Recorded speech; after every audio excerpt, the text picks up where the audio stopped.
a lot of people of color have a lot of yellow brown in them or yellow red. Mm-hmm. And I noticed that a lot of companies tend to put a lot of more red and pink in their color. Right. And so you end up looking too brown, too tan, when in fact you're just, you're a nice yellow brown. So it's a little hard. I would say if, as a person, if you're struggling with that, pick more than one foundation and just mix your own.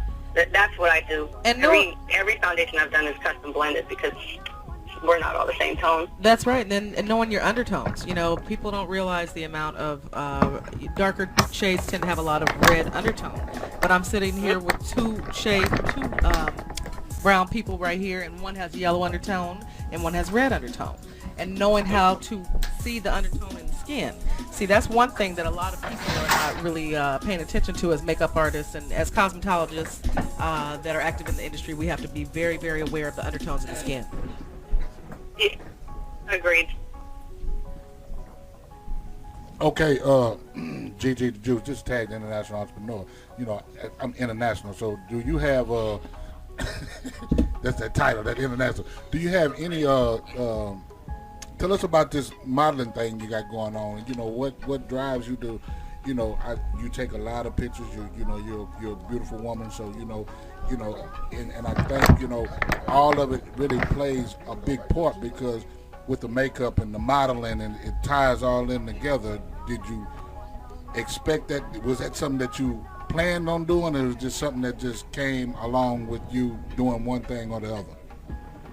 I modeled when I was much younger, when I was in my teens. I modeled for years. You're not in your teens anymore? Yes, I am. Okay. I modeled for Sears in Kmart when I was younger, and it was fun. And then I decided to go get representation and sign up with an agency. And it was at that time that I decided I don't want to do this. I think I was 130 pounds at the time.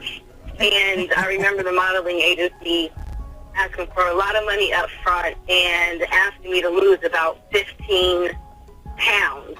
And that was what turned me off. Because I'm like, first of all, I'm not fat.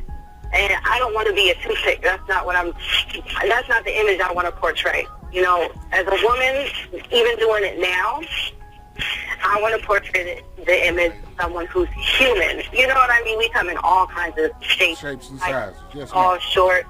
And I don't want to be that cookie cutter toothpick or necessarily the BBW. I want to be exactly who I am. You ever heard of Them Slick? Them Slick? What is that? You ain't never heard of Them Slick? I heard of them. Slim Thug. Did you say thin thick? No, Them Slick. That's that is the combination of thick and thin.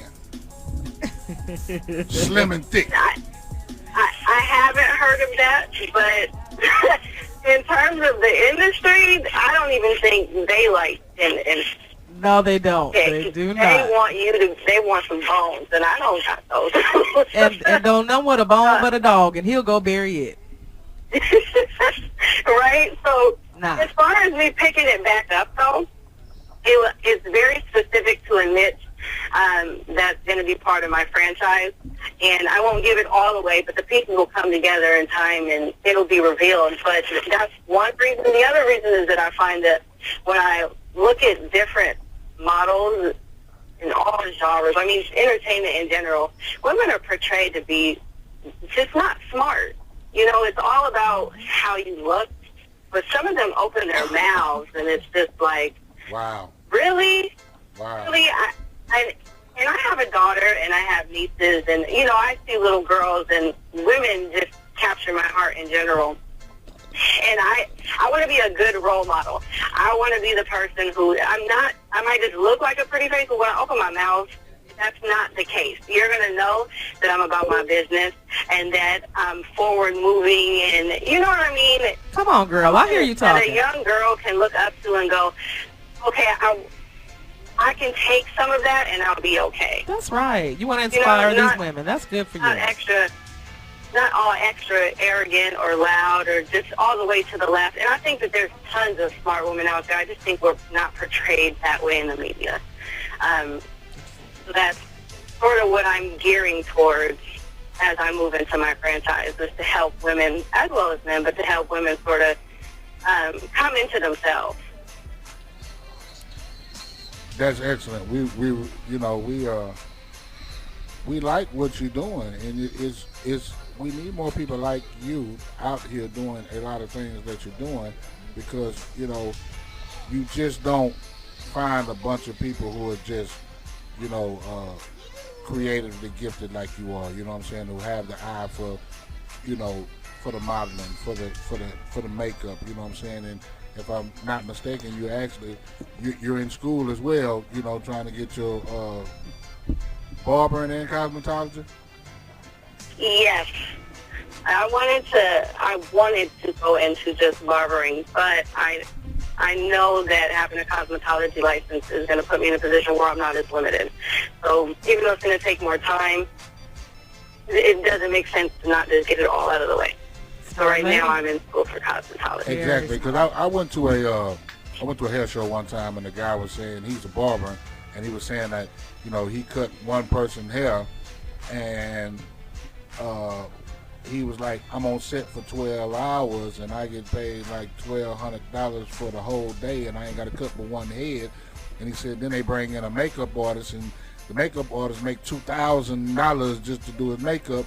He said so basically what he did was he decided to go and figure out how to do makeup himself, because if he could learn how to do the makeup, then he could be on set and do hair and makeup for $1,200 and $2,000. He can be on the set with the same person and make $3,200. So, cosmetology is a good area to go into, because you can go into the cosmetology part and be able to do makeup. And you might be able to do your own makeup, model the runway, and do your own hair and make all the money at one time, girl. Stop it. That's very smart. Absolutely. And the two anything on the table. And the two are merging. You look at barbers and cosmetologists, and the way that the licenses even are starting to merge. It's smart for you to do that now, because eventually, my prediction is it's going to be one anyway. Okay. GeeGee, this is what we need you to do. We really appreciate you calling in, giving your input on everything that you got going on, but I need you to do one thing for us. I need you to tell the people how they can get in touch with you on Facebook, Instagram, Twitter, and all that kind of stuff. So if they want to follow you, give me any of your contact information that any of the listeners you want to have. Please give it to them right now. This is your opportunity. Say it yourself, girl. Okay, perfect. So I have a calendar that's out right now, and you guys can go to GeeGeeTheJuice.com and order that if you'd like. There's some videos that I've been featured in a couple magazines. You can check me out there. On Instagram, you can find me at GeeGee The Juice. Twitter, my handle is at the G Spot. Don't ask me any questions. Hey. On Facebook, my fan page, you can find me at www.facebook.com/GeeGee The Juice, or you can add me as a friend on Facebook /Mrs. Spartan, because I am a warrior. Come on now. And if you need to contact me for anything else, you can email me at contactgeeGee@gmail.com. And let me just say that GeeGee is spelled G-E-E-G-E-E. The warrior at the G Spot. I like it. You won't get me mixed up with G-I-G-I or any of the other GeeGees out there. Well, GeeGee, we appreciate you taking our time to be a guest on the All-Star Bar and Beauty Radio Show. We know you could have been anywhere else, but we appreciate you supporting the movement that we have as well right here at All-Star Bar and Beauty Radio Show. We actually just want to let you know, if there's anything you need from us, we're just a phone call away. So you know how to get in touch with Boss Lady, you know what I'm saying? So, just keep us on your mind and keep us on your mind and keep us on your mind, because guess what? I will keep you guys on my mind. We everywhere, so just keep us on your mind. We frequent a lot of the same people, you know what I'm saying, with Abdi and Eli the Barber and all that. Sister Salute to them boys out there at the Sister Salute show, we